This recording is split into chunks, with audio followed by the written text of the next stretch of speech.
All right. I'm happy to begin the online event. I think there's quite a number of people with us right now, and I do not want to delay the discussion anymore. So, welcome to our online event, and good afternoon, evening, and morning to all of you, wherever you may be situated at. My name is Noor Hidayah Hassan, and I'm the Partnership and Community Lead at New Women Connectors. And I would like to give you a very warm welcome to this event titled We Displaced Women, Leading the Transformation to Shape Peaceful Green Futures from Gender Justice to Climate Justice. Now, this event is organized in partnership with Women Equals Men in light of the Beijing+30 in Netherlands, Reflect, Engage, and Act Together for Gender Justice. Now, for those of you who are very new to our work, New Women Connectors is a social change movement that advocates for feminist ideals and is led by migrant and refugee women working together who share common experiences and strengths.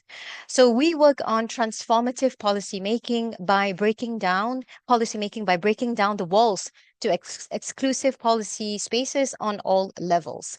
Now, as for Women Equals Men, as many of you know, is the Dutch gender platform and the largest gender platform across Europe. And the organization strives for equal power relations between women, men, and gender non-conforming persons, both in the Netherlands and worldwide. Now, I'm just doing the welcoming remarks, and I'll be passing the floor to the moderator for the conversation that we'll be having today. And I'm super excited that we'll be having amazing speakers who are based in Brazil, Bangladesh, and the Netherlands. And unfortunately, one of the speakers, Aya Ibrahim, is unable to join us today because she is currently sick. There is, a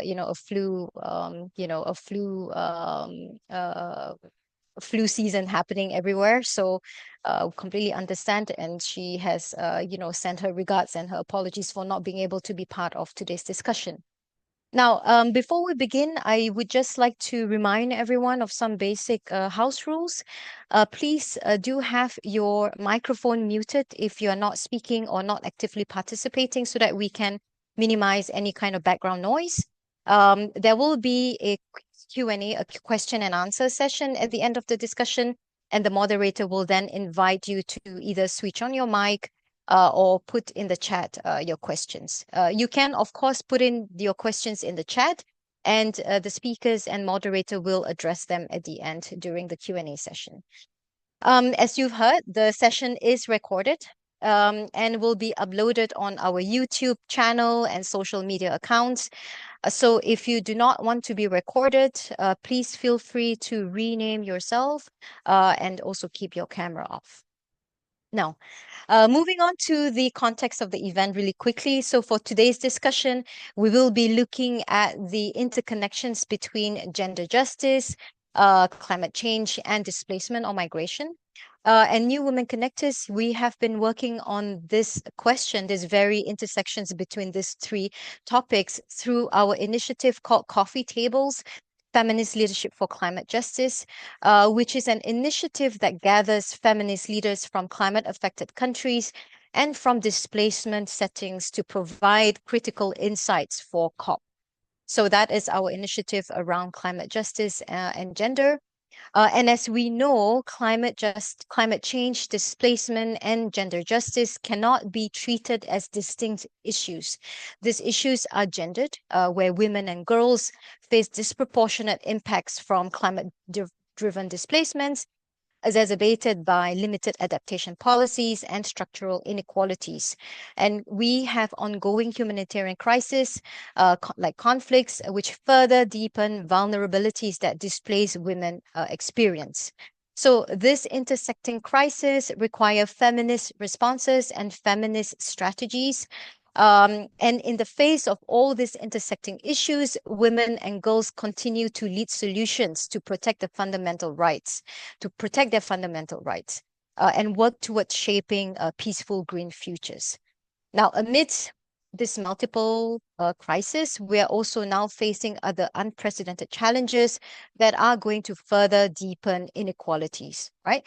Funding cuts, foreign aid cuts, Europe's tightening migration and asylum policies, intense hostility towards displaced and racialized communities. So in the light of this context, New Women Connectors, alongside our partners, I Matters, which is a project with Oxfam International, the Feminist Humanitarian Network, South African Refugee-led Network, we have launched a survey to document the impact and to mobilize collective action. We'll be sharing the link to this survey in the chat so that if you or your organization has been affected by this, you can also provide and do this very quick survey, which can support us collecting insights into the real impacts on the ground. So our discussion today is also very much timely, given that the 69th session on the Commission on the Status of Women is happening in New York in a few weeks' time. And we really hope to bring these insights from this conversation to this very important global policy making platform. And without further ado, I'm now going to really get the discussion started. I will quickly introduce the moderator and the speakers who will be, carrying much of the conversation in a bit. So for our moderator, we have Seyran Halili, who is a business psychologist and also New Women Connectors advisory board member. She has been the lead for Coffee Table, so very much having the expertise and experience to lead this conversation. She has expertise also in organizational psychology and psychiatry, education and public policy. She has been working in advocacy with great commitment to reducing the gap between minorities and the majority through dialogue, information, and public service. And next, we have our speaker, Anila Noor, who many of you are already very familiar with. She is a refugee activist who's based in the Netherlands. She has very rich and diverse experience working with both national and international nonprofit organizations and causes, namely dealing with peace-building efforts, refugee and migrant integration, and special education focus on women's rights. She is, of course, the founder and managing director of New Women Connectors. Now, next we have Leilane Reis, I hope that was correct, who is a professor of public international law at the Department of Law at PUC Rio. As a researcher, she is a member of the South American Network for Environmental Migrations, RESAMA, and the International Relations and Global South Group. She has experience in the nonprofit sector, focusing on capacity building and strengthening grassroots organizations for engagement with international human rights systems. And last but not least, we have Lipi Rahman, who has been working with different NGOs for women's rights and girls' rights and to end violence against women issues since 2002. She is the co-founder of Badabon Sangho, an organization that supports women, particularly vulnerable women such as widows, religious minorities, and women with disabilities, to increase access to and control over lands, property, and water bodies, fisherfolk women's rights, climate justice for women and girls, and returnee women migrant workers. Her organization has mobilized and organized more than 5,600 women and girls with over 200 grassroots groups by providing training and capacity building skills to empower women to engage with local government and talk about their rights. So now, without further ado, I'm happy to pass the floor to Seyran, our moderator, to kick off the discussion. Thank you. Thank you so much, Hidayah. And hi, everyone. I am so happy to be joining this very important and very timely discussion and conversation we're having today. We are, as Hidayah mentioned, I'm Seyran Khalili. I'm advisory board member of NWC, and we're really pleased to be part of seeing so many faces as well joining this conversation. So thank you, and we'll be starting the discussions. We have a few questions lined up, and I know that it will be insightful participation from our speakers, and also joining with us, you as our participants in the chat. And feel free to put in your insights and reflections during the discussions as well. So I will start with setting off the discussion for the day, is that we are basically setting the agenda before the CSW week, and this is sort of rounding up all of the different discussions we've had around climate change, migration, and gender justice. So I will start with Leilane to provide you with the first set of questions which we have for today, and that is, we will talk about what are the intersections between climate change, migration, and gender justice. So I will, with that, provide the floor for you, Leilani. So based on the work that you have with RESAMA, where you've had a lot of experience, especially in research and advocacy, we really would like to hear from you, your thoughts and insights on this question. Thank you so much. I'm really happy to be here. First, I like to say that I'm Brazilian, and I also got the flu, so I'm going to try to speak really slowly. But if you don't understand my English, please feel free to ask something, because it's really hard to speak in another language, especially when we are trying, because I'm feeling a little sick. But I'm really happy to be here. I think it's really important. I want to thank you and all the new women connectors.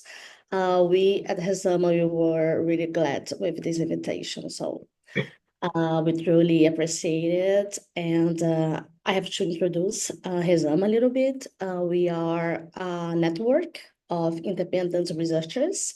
We have been working with this connection between human mobility and human rights and environmental factors for the past 14 years. Our work is focused on knowledge production and dissemination through academic research and field studies and advocacy. And we are trying to push this agenda in the region. And we want to connect with other researchers and specialists that are studying migration and mobility in the region, so we can try, to have to try to push some policies around the issue here in Latin America. So it's really important to start this question and to answering this question, to talk a little bit about the context here in Latin America. It is a highly vulnerable region in terms of climate change, and also a really rich area, in biodiversity. But we have a colonial history, and because of this, we have a lot of inequalities. It faces profound and ongoing challenge here in the region. So Latin America countries have been targeted by large-scale extractive industries driven by global north. And this kind of model is still expanding regardless of the political administration in power, and it is affecting territories and population that are already living in vulnerable condition. So here, this whole area were built on racism, colonialism, and extractivist capitalism, reinforced by some networks that were aligned with those kind of model of development. So we are really living in a really unequal society, and some groups, especially women, we don't have a political participation in this area. And those impacts, they are really severe if we are talking about indigenous population and Afro-descendant community, because we have a lot of restrict access to economic, social, cultural, and environmental rights. And also, it's important to emphasize that we have a lack of urban planning here in Latin America. So cities and territories, they are not ready to respond to the disasters. I don't know if you saw, if you had what happened in Brazil last year. We had a big city here in Brazil and in a rich area that were extremely affected by climate change. And this is starting to appear more in Brazil. Latin America is in a vulnerable region, but Brazil, we have a lot of dry, a lot of droughts, but what happened was like new in the region. And we are talking about violence, structural violence, racism, gender-based violence, and human traffic. And we are trying to connect it all with the human mobility. So to think about Latin America, we have to look for all the context. And here we are talking about, if we are talking about climate justice, we also talk about racial justice and also talk about gender justice. They are all interconnected. But we already can see in some researches that we are conducting that women and girls, they are among the most affected by the social environment crisis. Climate threat exacerbates existing inequalities and discrimination, makes even harder for them to have access to basic rights. So what we can see is that women displaced by climate and environmental risks experience insecure displacement and migration outcomes. Unsafe migration, they are increased the risk of sexual and gender-based violence. So when we're talking about migration and the forced displacement, we have to see that after a disaster here in the area, sexual and gender-based violence in shelters, in displaced community, girls and women are facing it really higher than other groups, especially if we're talking about the vulnerability around trans women, that also they don't get to be inside of the shelters, after a disaster. I don't know my time. I'm sorry, I'm not clocking and I'm okay. It's good. It's good. Yeah, you're Okay, good. thank Go ahead. Go ahead. Yeah. We have a recent research here in RESAMA. We are working with the Gran Chaco Americano. It is a region that spans Argentina, Brazil, Bolivia, and Paraguay, and is the largest dry forest ecosystem in the world.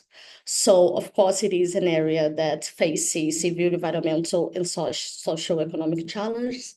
And women over there, they are more than half of the population, and they are especially indigenous, and they have low access to education, and they are facing sexual violence and child pregnancy. But we found after our researches in the field that women bear the primary responsibility for family care and household management, while often with little institutional support. So they don't have the support, but they are still in the front line of the crisis. And their role is crucial, to ensure that the community is still living. So despite of the fact that they are underrepresented in some decision-making spacing, they are in the front line of climate resilience and adaptation, and also taking care of the child, of the elderly, and making really advocacy for public changes. So they are really shaping, the community. I'm talking about Gran Chaco, but I'm sure that you already know this history, right? The women, despite of the fact they are not recognized as the leaders as they are really changing and trying to find ways to adapt their community, or to find or to understand if it is the time to migrate to another area. So they are pushing, and especially indigenous and quilombolas. Quilombolas are Afro-descendants of the region. They live with nature. They live with some territories where they don't want to migrate. So they're trying to find a way to adapt the territories, to keep their to keeping sorry. They are trying to find ways, to stay and also to save their family and save their community. So I think I'm so sorry. Thank you so much, Leilani. Thank you so much.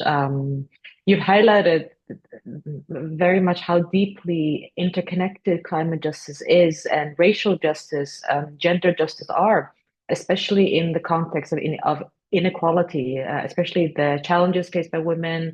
And I really like how you particularly highlighted the part of Indigenous women in the terms of displacement and violence, and not only sort of the lack of institutional support that is very alarming. Yet, as you also pointed out, there are key agents of resilience and change in these communities, obviously, but taking on both sort of the caregiving role and the advocacy roles at the same time. Because you do also mention how women's participation as caregivers naturally, but also we also have to be advocates of our own at the same time being the caregiver. So this raises so many important questions about how we can better support these frontline communities, not just in crisis response, but also, like you mentioned, sort of the long-term policy, systemic change. And we're going to still keep being on this question, but I will really like to also hear from our audience, and afterwards, if you have any comments or insights, feel free to put in the chat some of your insights or some of your thoughts and ideas on what Leilani just presented to us and how we can also strengthen the institutional support. So to keep this sort of discussion flowing, I will now provide let me see if I have in the chat here. Lipi is with us. Hidayah. I'm just looking for our next speaker. I do Yes, see Lipi. great. I see her online.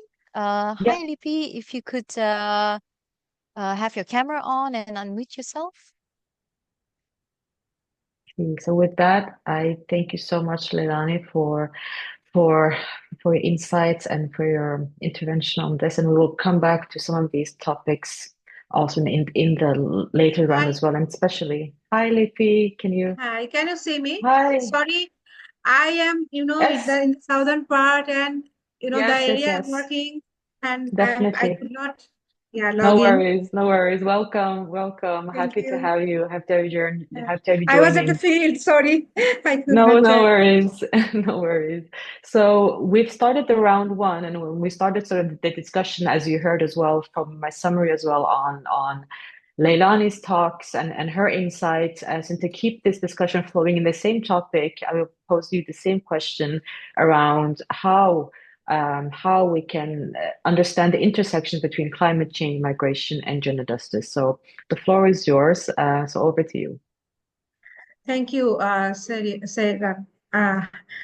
Yeah, the topic is very relevant to the work and the place I'm here, that in the southeastern part in Bangladesh, that is called Mongla, that nearby the largest mangrove forest, Sundarban, and my organization based actually here, and we are working with the women that who are mostly affected by the climate change, and there are groups of fisherfolk women and other women who actually lives nearby the ocean and the forest, but the main problem here is salinity nutrition and the tidal surge and the heat, and also that the all kinds of climate change is affecting in this area. And what happened here that there are 100 more than 200 families lives here, and we what my experiences is working in this area, that today I was there, was having a meeting with a group of women, fisherfolk, and other women too. The first thing, they are affecting their livelihood, and because the salinity, destroying their soil, and there is no product, food production and all the things, and they cannot even grow the vegetables, and that's why men actually are losing their jobs. They don't have that much job because no, and that's why they migrate to the city for the job, and they're living the women with children, and mostly the women are taking care of their families. And what happened there, that mostly the men are not coming back, or the women are living with the children and they do not have that much earning and work. That's why they have to sometimes uh, have to be engaged in the informal jobs or indecent jobs. And there are a group of fisherfolk women, and the problem is the fisherfolk women with that government is that do not recognize these fisherfolk women as the fisher women, and so that they cannot do not receive the fisherfolk cards, and they are not entitled to government services. That's the other problem. And what happened when there are no men, that these women are have to, and the children, the number of children, mostly that 4, 5, 6 in a family, and the women are, and sometimes they are married off their young girls. That is one thing, because they don't have that much money, that there are no proper schools. And women also have to be engaged with the some kind of day labor job, but they are not getting the fair that wages as like men, because they're easy to deprive from their fair prices. And also they are we have seen that gender-based violence is very increasing here, because being in the saline water for fishing and other activities, they have to pass their time like 8 to 10 hours in a day. And that's their sexual reproductive health rights very much affected. Most of the women have the skin diseases, vaginal infection, that they have that high blood pressure, and also that uterus prolapses. This, and for this the men sometimes that intimate partner violence is very high.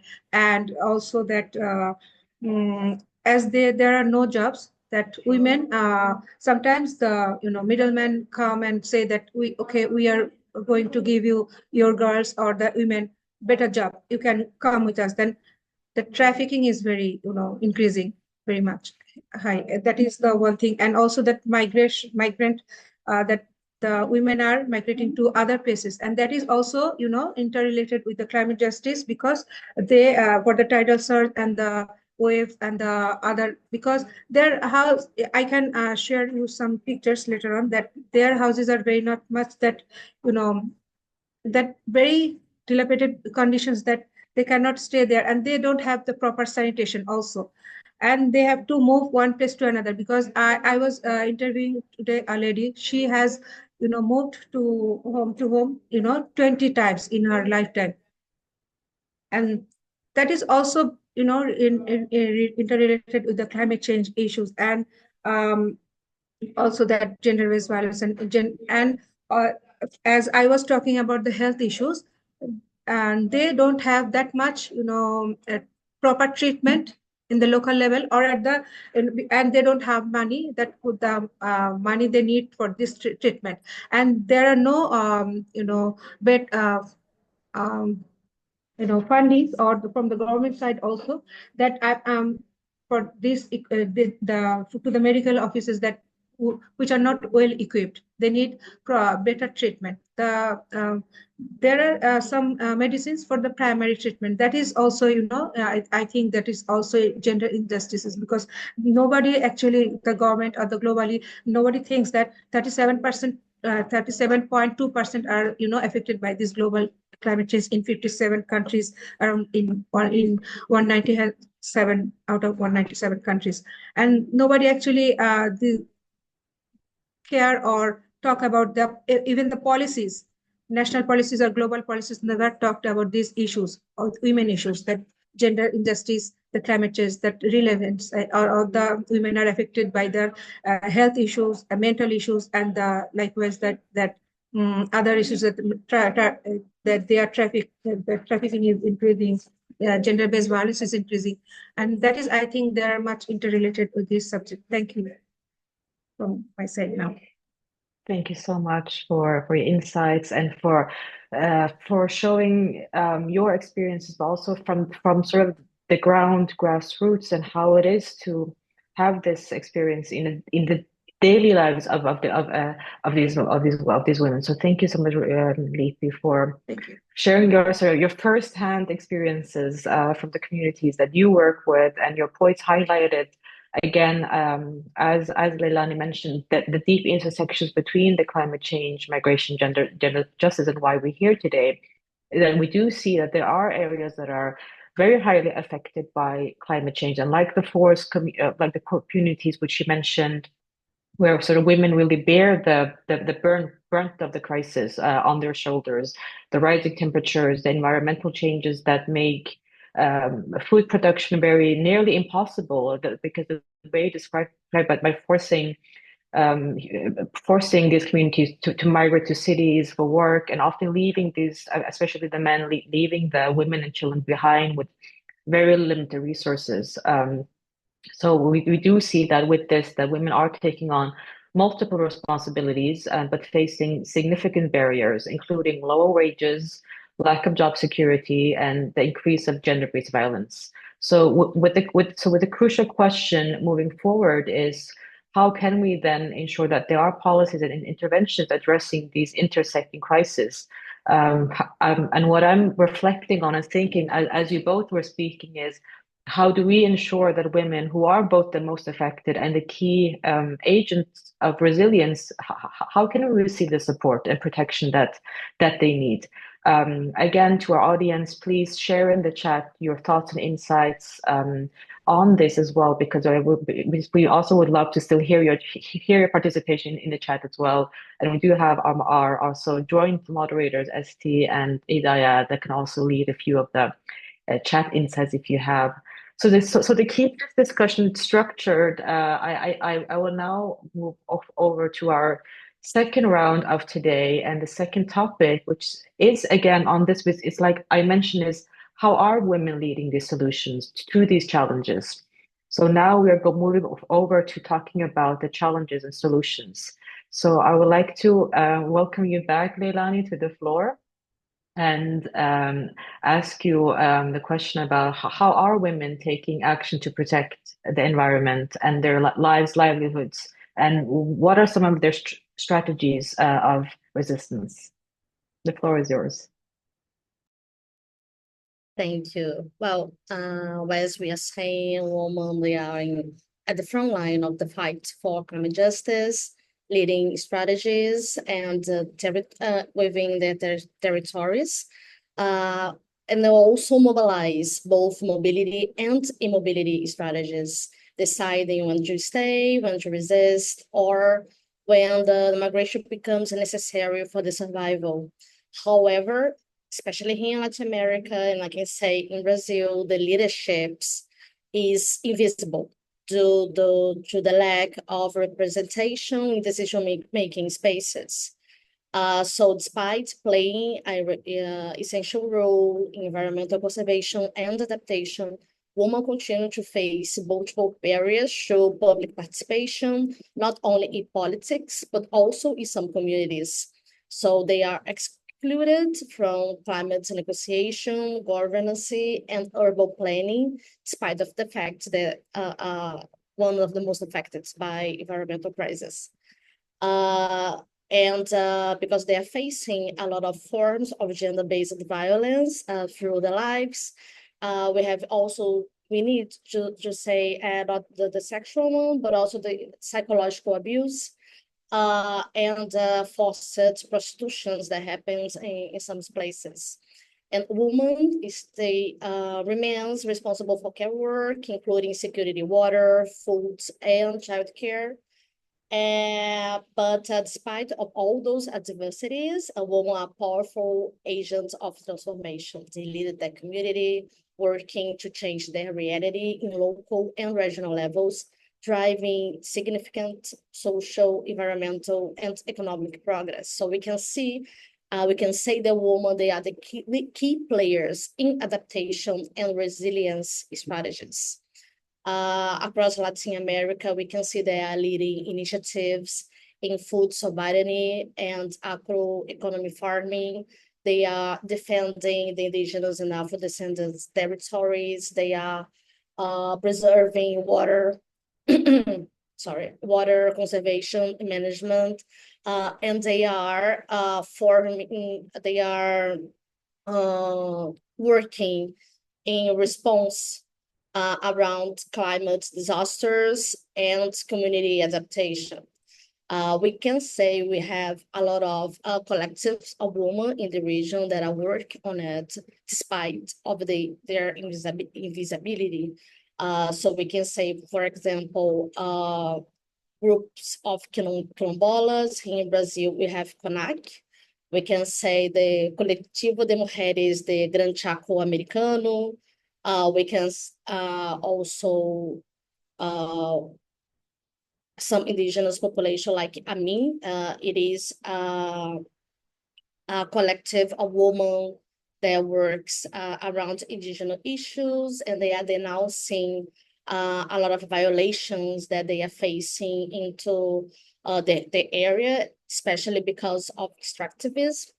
And they are doing it despite of the fear that they have, because they have no other choice. They have to keep, working on it and keep fighting for their family and their child, because they usually try to stay in the territories. So we can say the women, they are leading the initiatives, and they fight against it. Here in Brazil, here in Latin America, we have a really lack of public policy. So the community, they are, trying to find the solution themselves. And we also face a lot of problems around fundings, because those initiatives, they don't have money to do it. They have to try everything that they can to adapt. And I'm sure that you all know that COP is going to happen in Brazil this year in the city, Belém. It is in the Amazon region. And we are trying as civil society, especially women, trying to push the adaptation agenda, because we talk a lot about mitigation, we talk not a lot about loss and damage, but we don't have the money to really talk about adaptation, because usually the solution is already there. Usually the community knows what to do. Usually those women know how to work, but they don't have funds. And despite of the fact that we are talking a lot about the climate initiatives, they are, it's like the global community is only looking for mitigation, because it is a capitalist way, to talk about climate change. When we are talking about adaptation, we are talking about the responses from the territory. So they don't want it. It's like they don't want state to work with those solutions that are already there. So I guess that's it. I think I kind of answer your question. Thank you, Leilane, and for highlighting again also sort of the both, because as you mentioned that COP will be in Brazil, so it's also interesting to look ahead for until then. What are some of the topics that we can raise already, because we don't necessarily need to wait until the COP. We could already try to start and advocate for these things, and especially in protecting both the environment and the livelihoods. It is, as you mentioned, sort of from anything from food, economic farming, to sort of defending these territories, sort of despite these challenges. You mentioned sort of these different groups, which are really interesting for me to also learn more about on the ground, with these different movements, which you mentioned as well, because one of the key issues remains, as you mentioned, is funding. Women already have the knowledge and solutions for adaptation, but it is sort of they're lacking the necessary resources.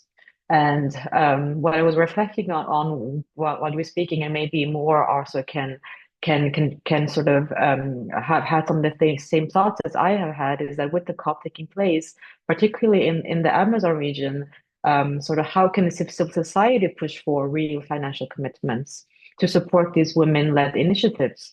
And how do you sort of ensure that adaptation efforts are not just discussed, but, as you mentioned yourself, adequately funded and implemented? So again, I see that we have some insightful questions in the chat, and we'll be definitely coming back to them. But also, like, sort of leave also audience with some thoughts about reflections on this as well. So I will now welcome our back Lipi as well. So thank you, Leilane, for this round. And I will propose Lipi's to continue on this topic. Lipi, you work closely with women and women-led grassroots groups. So once you're back here, let's see if you are with us. I am here. Yeah. Great, I'm still great, here. great, Yeah. great. But then I'd like to welcome you back to the floor for the round two. So you've worked closely with women and women-led grassroots groups in a very wide spectrum of topics, especially with the intersection of climate justice and migration. How do you see women leading the solutions and addressing these crises? What challenges do women face in building their capacities to lead transformative change for their communities? Welcome, and the floor is yours. I mean, I'm actually I'm going to talk about our grassroots experiences that I have been working in this area since 2016. And at the time, what actually we do that because it is a very remote area, from the city, and they don't even have the, transportation or electricity.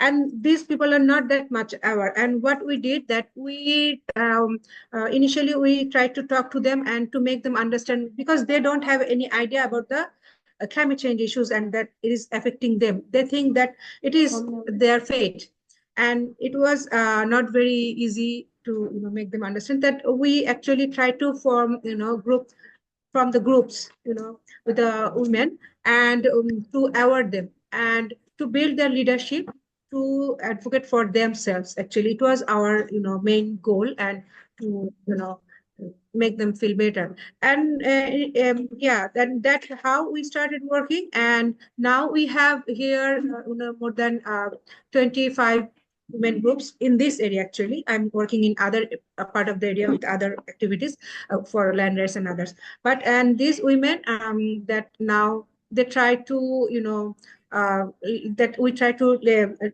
transfer the knowledges through our training programs, workshops, and that, and to build their make them leaders.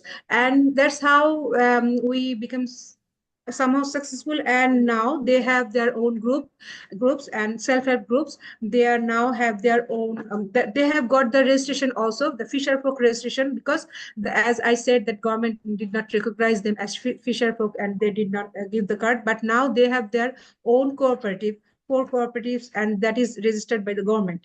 And this was one of the like economical solvent, to bring them economical solvency. And also that we are making them advocate for themselves, to amplify voices, to talk in different seminars, conferences, and even with the governments, to change some policies and policy advocacy. And we are also, they are getting the livelihood support that our we are because we think that alternative livelihood support they needed. And what they are doing, they are now making their own groups, and they are now having the trainings of handicrafts and other things, and also that how to grow the foods in an alternative way, that in saline tolerant way. That is, they are making the bed with the sands, and from other places the soil, and the sack with the sack. They have their own garden, kitchen garden now. And that is one thing. And also that water preservation, that we have collaboration with other NGOs and government. And now that most of the household have now that water preservation water tank, and community adaptation, that already my previous sister told, that was discussing. That is the local way, that as we are very much local and grassroots organization, but now we are becoming that the national organization. But that is how actually these women help themselves, and with our facilitation. And yes, and also that we are there are 4 paralegal the 4 panel lawyers who are actually supporting these women that I talked about, the gender-based violence. This is how actually climate adaptation or resilience power is going in our local area. And if you think that if I need to answer the question from Sarah, that I can think that yes, you can engage local governments and municipalities, because many NGOs working here, they engage, because we are also working with municipalities and local governments, and we are also making them aware, because last month we have organized for gender-based trainings, nexus with climate change, and these local government and municipalities officers receive this training very positive way, and also to building their capacity to advocate for the climate change. And also that you can also collect the stories that how these people that who are affected, that is the change that uh, can make actually. Thank you. Thank you. Thank you, Lipi. It's very inspiring to hear both of you speak, and also with your intervention on this question. It's inspiring to hear how women-led grassroots groups are driving real change at the intersection of the topic we're discussing. And you've been working on this area since 2016. You mentioned it, in the very remote regions, and where even transportation to city is a challenge. I mean, for me living, so I'm based in Oslo, Norway, but for me to think that this is a challenge it's a given that I have transportation into the city. Yeah, some of the women never, cross the river to come to the city. They have never seen the city. Exactly. And despite these barriers, women have been leading solutions that are not only to address immediate survival, but also build long-term resilience. So, and the training programs which you mentioned, with over 25 groups are emerging, it is really so these women are not just improving their own lives, but also advocating for systemic change. And this is what we're talking about, especially in New Connect. We're talking about the systemic change on a policy level. How we can participate in policy discussion, amplifying these voices and pushing for government actions. I wanted to sort of delve a little bit on this question, because one key aspect that you highlighted is the importance of alternative livelihoods. And when we're talking about funding, also with Leilane, from sort of creating kitchen gardens and water preservation systems to innovative methods like what you mentioned about the sand beds, for example, for the cultivation. So we do see that women are finding sustainable ways to adapt, and again, sort of, but the challenge remains is sort of how can we particularly secure resources and build long-term capacities for leadership. And one of the key things we're doing in New Connectors is building leaders of tomorrow. We're focusing on leadership. And many of who are joining today, we're all leaders in our lives. And the question is, how can we ensure that women's leadership in climate adaptation is recognized, supported, and sustained? So to keep this discussion focused, I see that we're coming to the third part of our session today, which will be delving more into sort of strategy recommendations. We are going ahead of CSW 69. We have with us Anila Noor as well, who will be there as well at the CSW, and many be at this forum. So what strategies can help scale these grassroots solutions to a broader level? Again, please share in the chat if you have any thoughts and ideas, reflections about it. So to keep this discussion forward, and we're going to focus both on the achievements and challenges, while we now open up to talk a bit about strategies. How can we bring the feminist strategy recommendations to CSW? So I will do a bit of this artistic pause to let this sink in a little bit for everyone, because we're now thinking about, we're looking ahead and looking forward. So I will like to re-welcome again Leilane, who I would like to provide one of the key questions for the round 3. So with regard to the upcoming CSW 69, what would you say are some of the key things to highlight to build more a climate responsive Beijing platform action that is also taking into account the knowledge and experience of indigenous, local, and also peasant communities? The floor is yours. Oh, well, first, I'd like to say that here in Brazil, we have kind of a barrier between human rights agenda and climate justice agenda. Social movements, indigenous movements and quilombolas and Afro-descendants, they are trying to, to destroy this barrier because it was like they was not connecting despite of the fact that indigenous population, quilombolas, they have been always talking about climate justice. They may not use this expression, but they have all their lives talking about it because they are talking about their bodies, they are talking about the territories.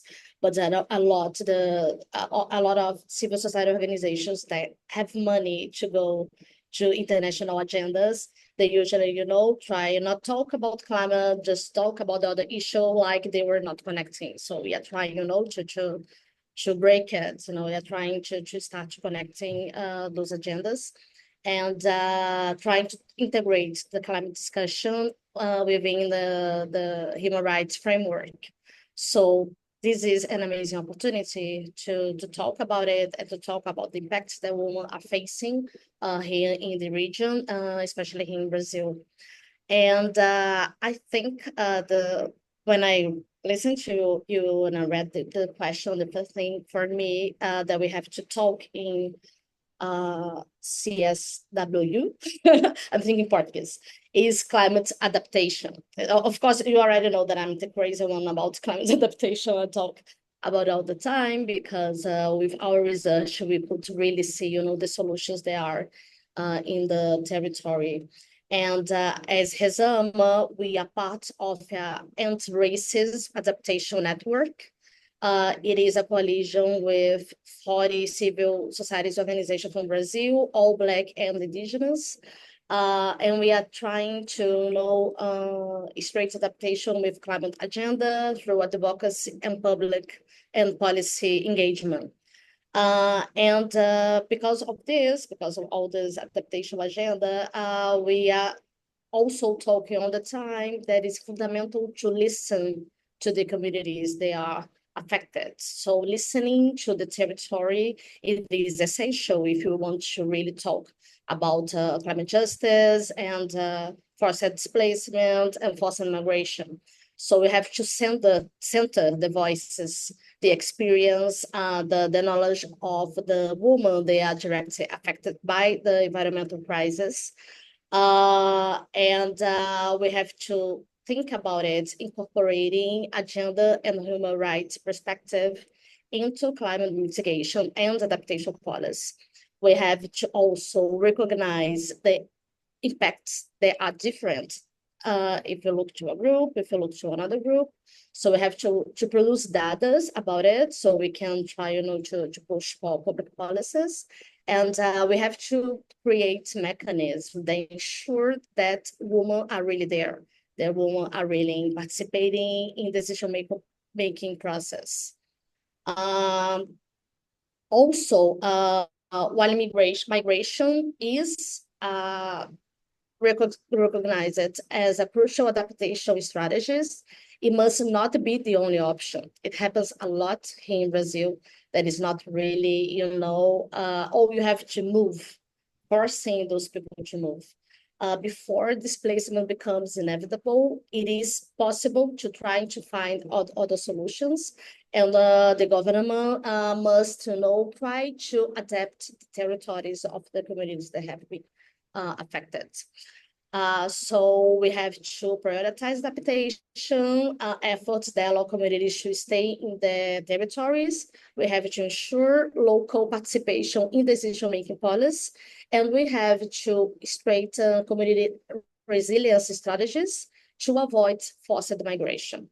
So I think this is what we have to take to CSW, that climate justice must be at the center of the human rights discussion.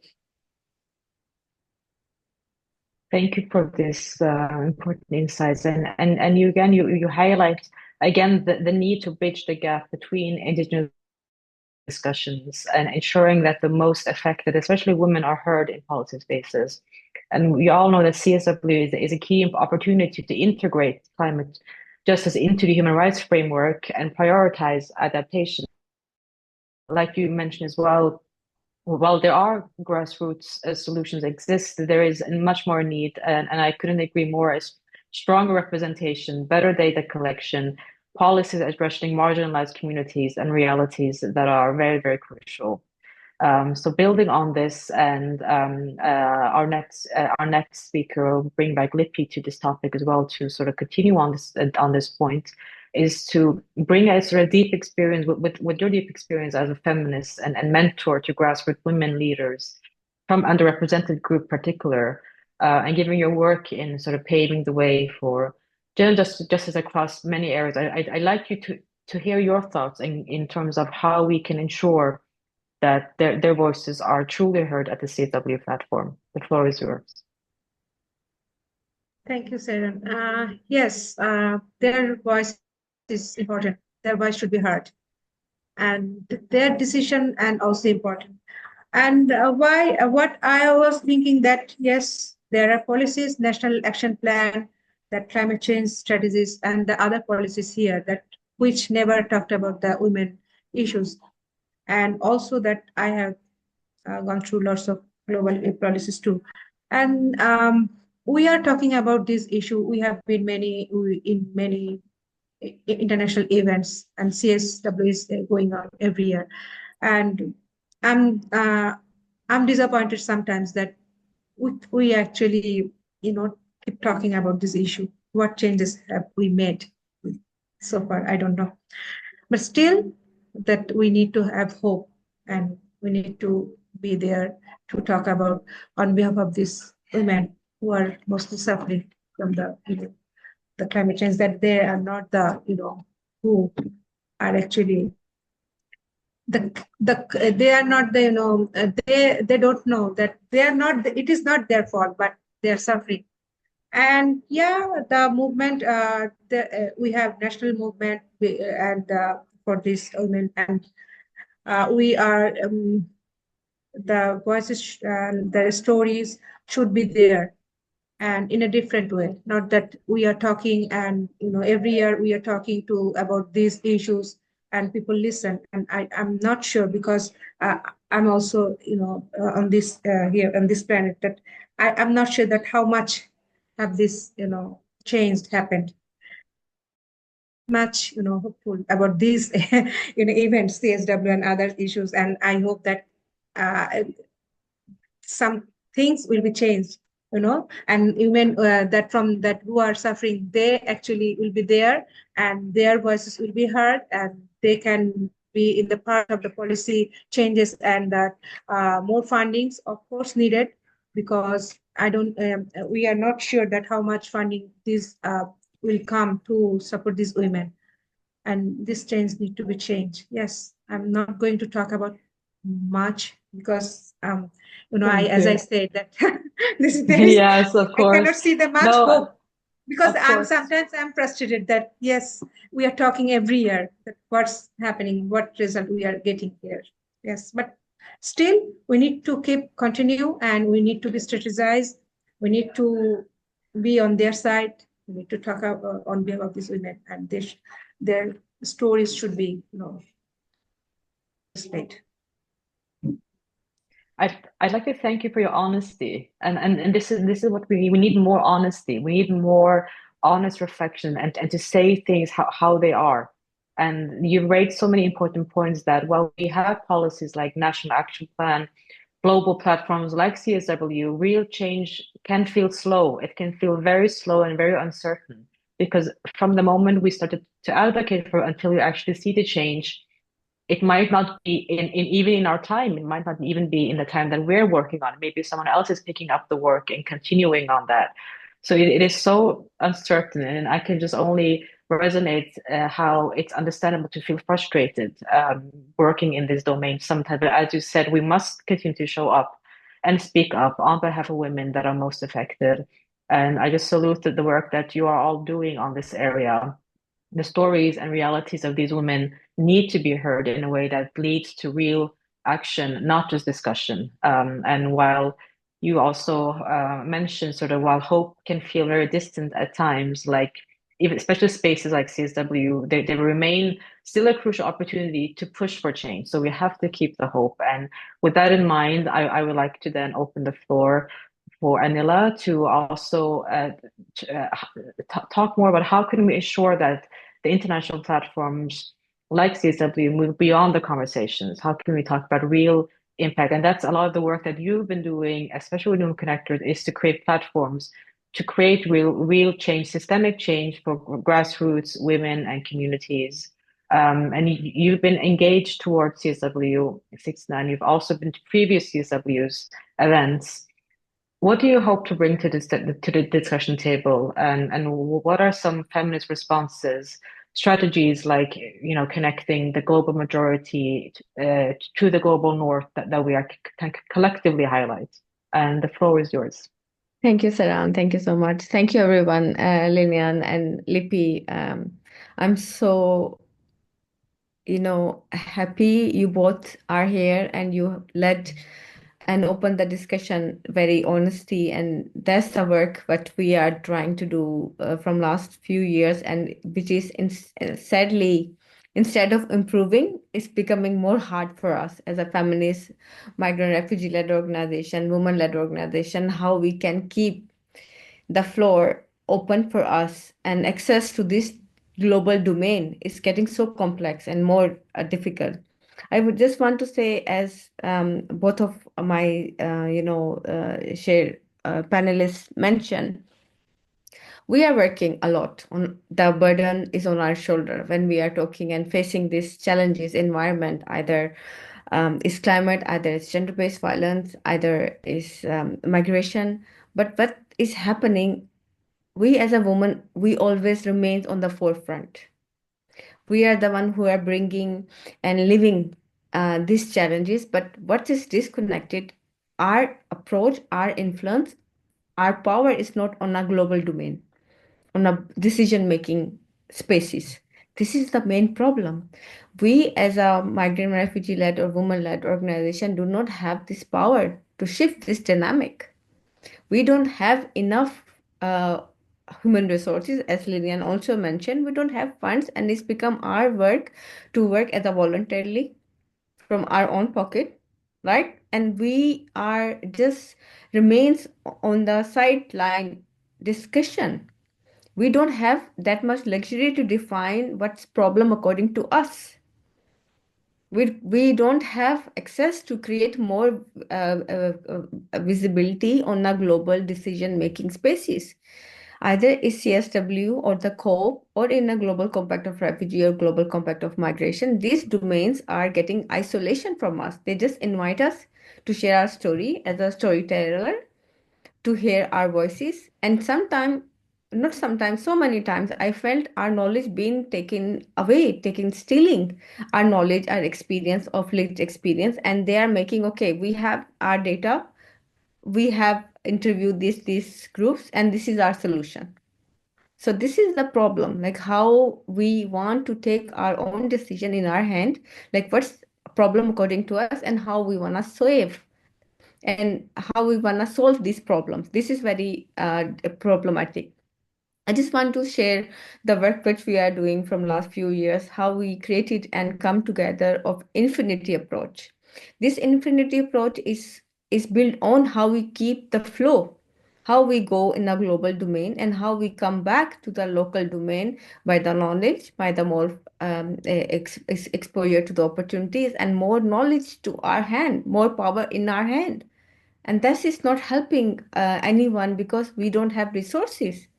I think either it's climate, it's gender, or the discussion where we are living in a very, hostile and toxic environment right now, and so much frustration we are feeling as a feminist-led organization because we are just facing who is making decision on behalf of us.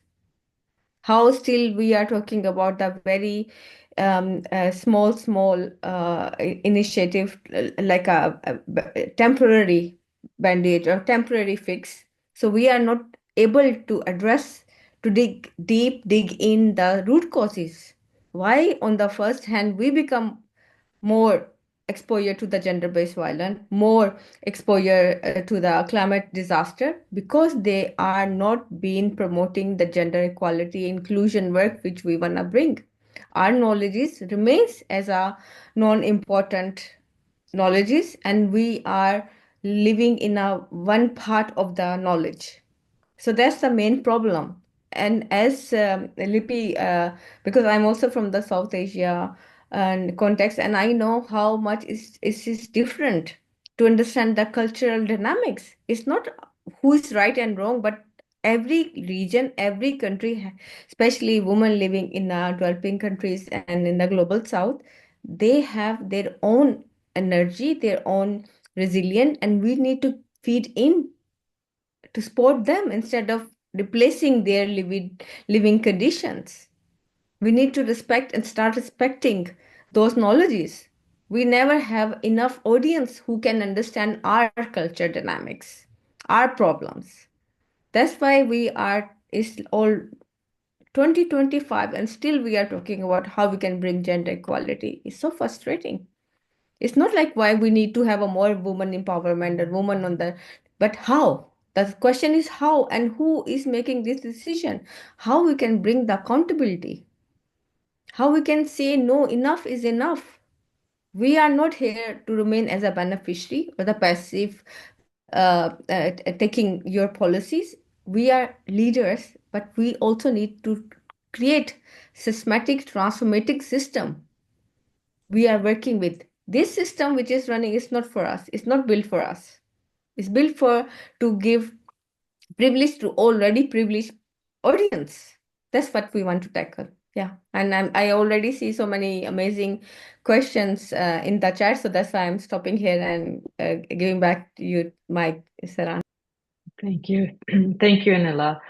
And this is, like you said, and we always talk about this also, especially in new connectors. You highlight how we continue to struggle for access to global decision-making spaces. How do we have this? We do have our infinity model. How do we access closed spaces without funding or visibility? And their voices are often sidelined. I mean, I join myself in the COP as well. Yes. Yeah. That's what I want to highlight. Yeah. How expensive it is. Realistically, it's Yeah. like so unfair to us as a struggling with volunteer working with the volunteer engage, how expensive accommodation traveling to these spaces are. No one is talking about this, how crazy it is to going to Washington, New York, to the COPS environment, to the GF environment, how expensive. And this is one problem. Second one is difficult to even get the registration to have access to these domains. No one is talking about this realistically. No one is talking about how you are saying we are bringing gender equality. How, even if information is not able everyone, on the name of due diligence, on the name of validation, how difficult it is to have access. That's what we want to change. Thank you. Thank you so much, Anila. And this raises the very important question: how we break these barriers and ensure that those directly affected by climate and migration have a real seat at the table. How can we push for meaningful inclusion, and not just as participants, but as co-decision makers? And I love to, with this, we open the floor for discussion. We can continue on this topic as we are here today to talk about what feminist strategies can we collectively amplify towards the CSW. And I open the floor. I see that we have some questions in the chat. Let's see. We do have a few questions already. So I'll just see a few of those. So I saw the first question from Sarah. I think this was replied to one of our speakers. So I will go over to our second question from Shoes Alvarez. I hope I pronounced your name as well correctly. Let's see.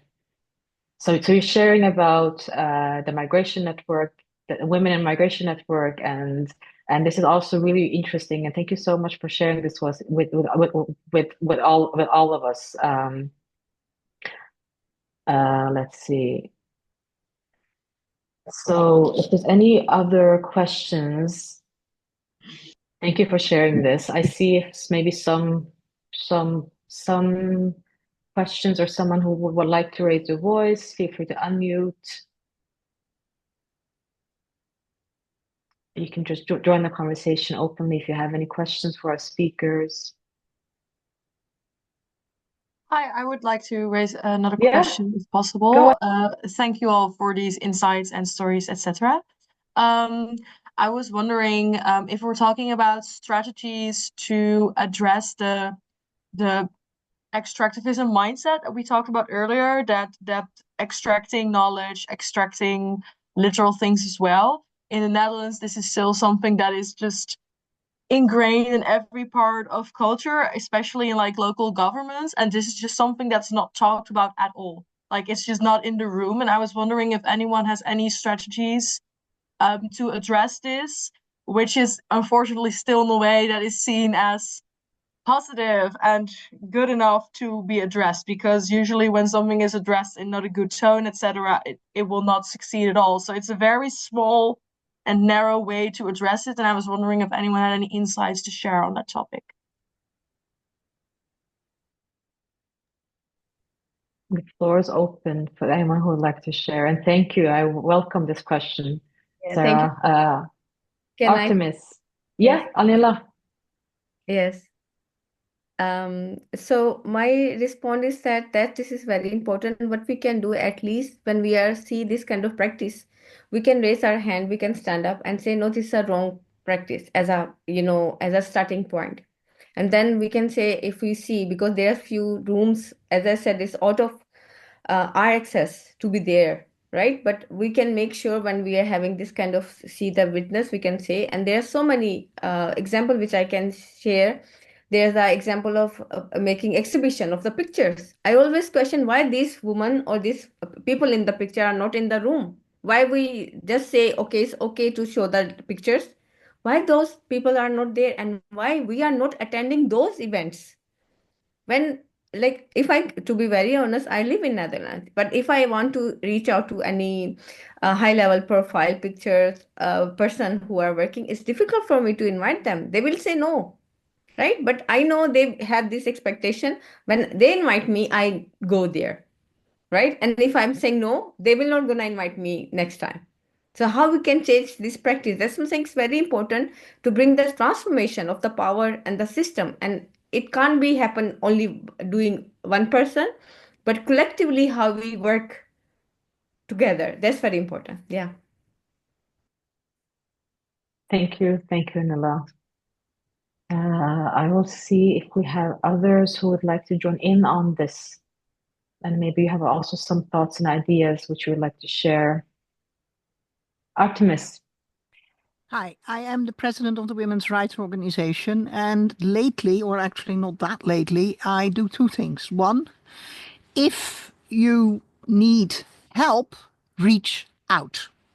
Reach out to the old organizations like ours, established 1894. Come on. And we've been around, so we might have, we might be able to help. Also, we have our international connections. So if that's a problem, you have your connection, we have your connection, but working together, we might push something. That's one.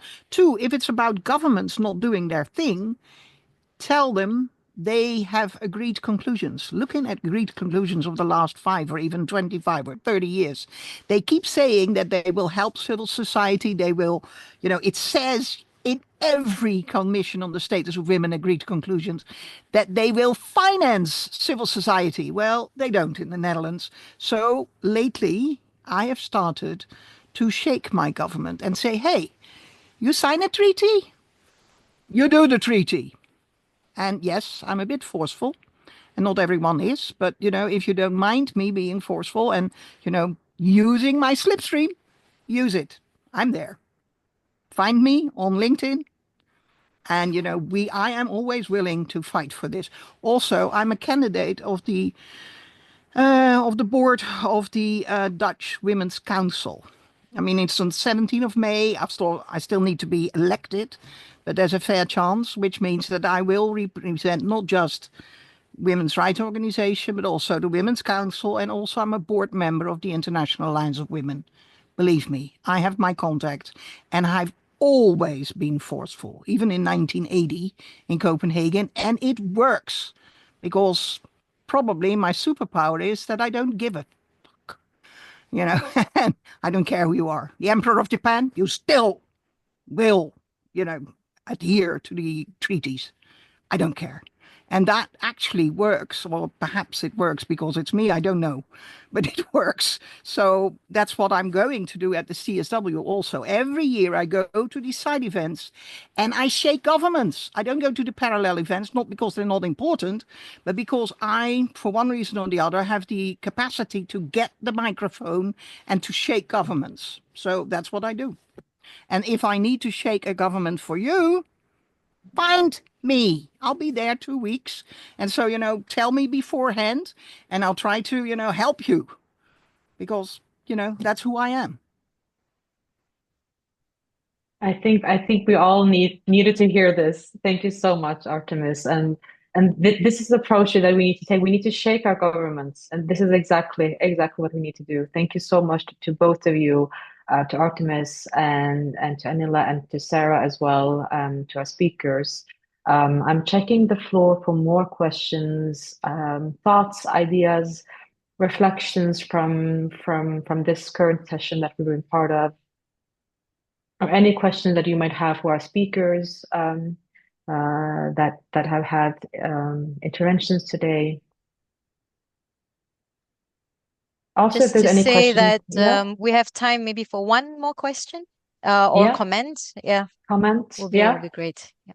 Also, if there's any questions to us, to Women Connectors as well, if any questions about the work that Women Connectors is doing, I'm sure that both Hidayah and Anila can also, or me as well, can any questions about that for the participation.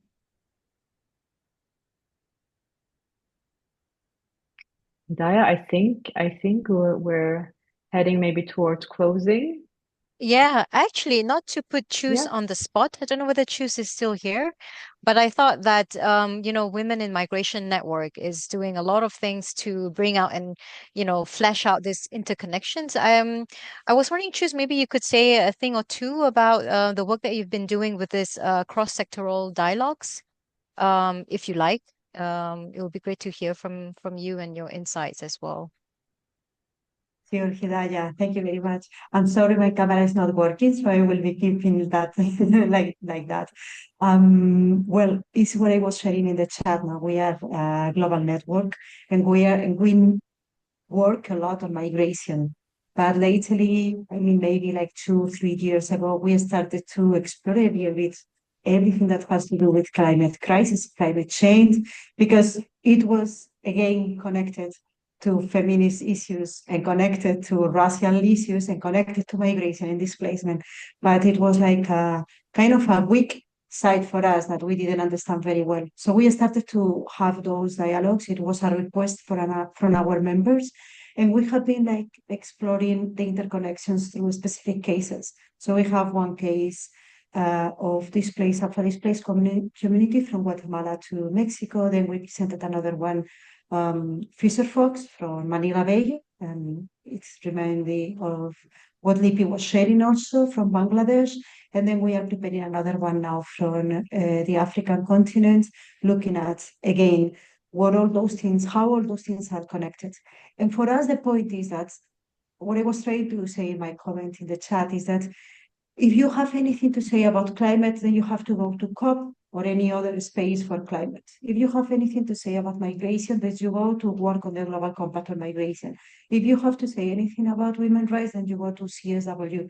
And it's, well, it is stupid. It's like we have to put things in silos that are not in silos. Then people are not affected by only one thing. We are talking about things that are affecting people in this intersectionality that we are always talking about, but I think also it's like hard to understand and hard to explain how it is like real in reality. So I don't want to take much more time, but we are going to CSW2, and this thing that I was talking about, the intersectional migration, intersectional feminist migration policy, is something that we are trying to build up from the bottom, and that trying to gather the demands from grassroots organizations at the forefront of migration issues, climate crisis issues, and trying to have like something cohesive that can be used for different organizations in different places. And it's not about women in migration going to all the places, but about whoever is going to one of those places have a tool already that can use and that have like the collective demands from many organizations and from grassroots organizations. So I stop here, and we will be in touch with Hidayah also and Anila to strategize there at CSW. Thank you.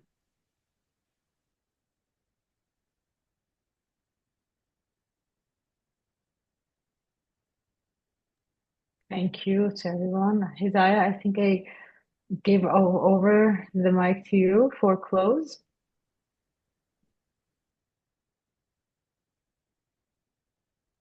I think Sorry, you I didn't realize I was muted. Yes, so thank you so much to Seiran for facilitating this really crucial conversation.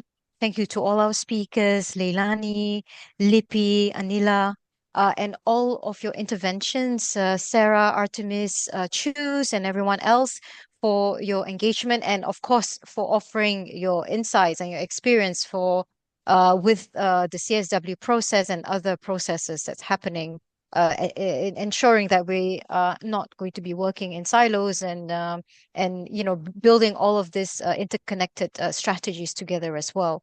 And we really hope to carry this insights to CSW 69. And I'm really thrilled that to hear many of us are actually going. So please let's get in touch and see what we can also do together. Will be really great to come up with some really strategic interventions there.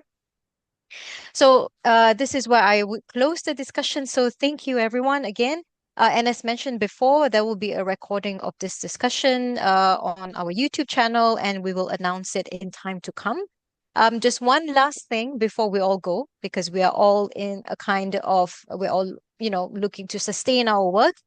If you like our work and if you want to support us, please head over to our website, www.newwomenconnectors.com, and you can find this really cute support us button, and you can donate to us if you really think our work is worth sustaining. And your donation really goes a long way to supporting inclusive policymaking, achieving systemic justice, and ensuring that displaced, migrant, refugee, women-led organizations are represented at decision-making tables. So I think we are really right on the dot. It is 1:30 set timing. So thank you again, everyone, and we look forward to seeing you the next time. Have a good afternoon or good evening wherever you are. Thank you. Thank you, everyone. Thank you.